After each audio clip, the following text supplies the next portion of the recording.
Good evening and welcome to Ebona, the 103.5FM news update. Today, Monday, the 30th day of December 2024, and the time is 4 minutes past the hour of 6. Martin Shuku Ekezie is my name. The headlines: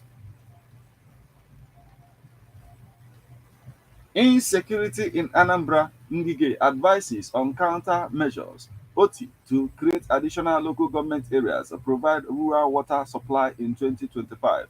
Two soldiers killed, one missing in clash with ESN members in Imo. Peter Obi condemns murder of Anambra Catholic priest. Ghana coach sends message to African governing body after loss to Nigeria. Tributes pour in after US President Jimmy Carter dies at 100.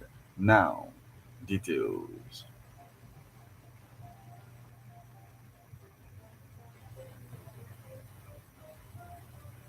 Insecurity in Anambra, Ngige advises on countermeasures. Former governor of Anambra State and ex-minister of Labor and Employment, Senator Chris Ngige, advised on the adoption of both kinetic and non-kinetic approaches by the government in tackling the menace. In a statement released by his media office on Sunday, Ngige said there is the need for an improvement in equipment and logistics to